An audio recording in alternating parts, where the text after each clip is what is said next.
But I want to start by thinking about June the 30th, the strike day that the NUT, ATL, PCS and UCU held together. There were many people in the movement who told us that strike wouldn't be successful. That strike exceeded our expectations enormously inside the NUT, and it's a lesson for all of us in the movement. We have recruited thousands of new members across the strike. We have hundreds of new reps who have come forward and are being trained. The pickets and the demonstrations on the day were younger and more female and blacker than our activist network.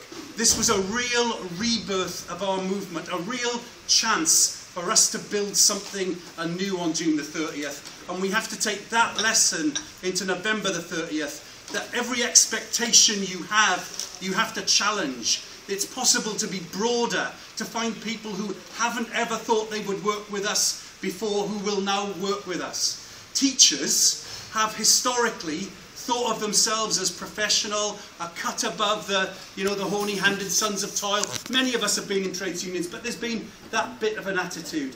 I think that we will see across the next few years and decades, teachers, nurses, other professionals feeling more and more like they are just workers and they have to respond just as workers do. For example, my mother was one of the first people ever privatised. She was a school dinner lady, a school cleaner with the two jobs that she had. And the privatisation for her, the same as privatisation for the vast majority of people who experienced it, meant working class women working longer for less. That's what their efficiency of privatisation is all about. But that threat of privatisation isn't constrained anymore to working class women who are cleaners and school dinner ladies. It's everybody in our entire class, teachers, lecturers, nurses, now all facing that direct threat of privatisation. So there is a real chance to talk to broader layers than we've ever talked to before in Building for Strike Action. There is proof. The National Association of Head Teachers is a body which has never had a strike. It is an organisation of managers. They are balloting for discontinuous strike action for November the 30th. I forecast they'll win that ballot handsomely. And there is a breadth to the movement because of that. But I think not only do we have to look at how we spread within the public sector, we have to think on November the 30th about the wider layers that need to be drawn in.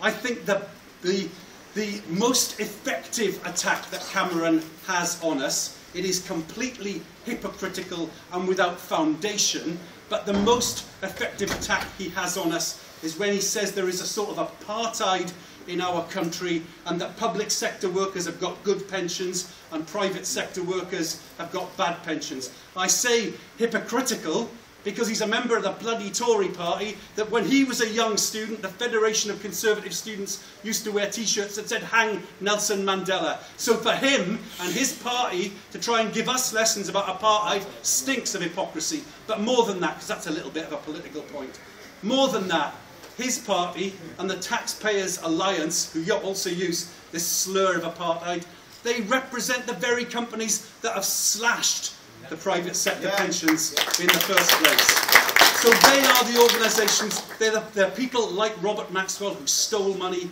like the companies who've taken long pensions holidays. They do nothing to defend private sector workers' pensions. If you look at the rich in the private sector, their pensions are okay, thank you very much. But it is true, there is a pensions crisis in our country.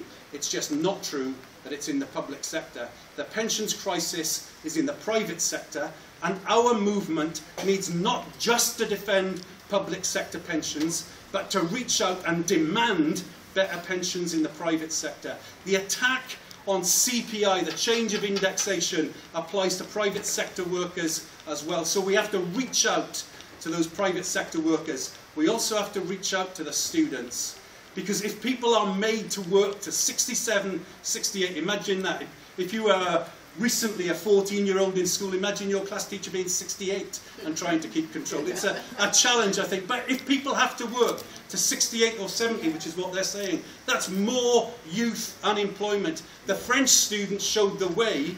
They were joining in the demonstrations against the attacks on pensions in France, specifically saying this means more youth unemployment if people have to work longer. So stretch it out to the professionals, the NAHT, we want them involved. Stretch it out to the private sector workers. Stretch it out to the students. We all have something to gain from fighting and winning on November the 30th. And now, each one of you in this room, and everyone on the platform, needs to have a plan of action between now and November the 30th. Yeah. If you're in a workplace, you need to be balloting, you need to be planning to get the best possible return in that ballot.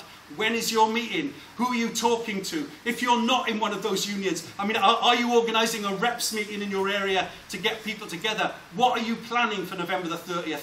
Plan for the ballot, plan for the day of action. We have to make this the biggest thing that our country has seen for decades. Yeah.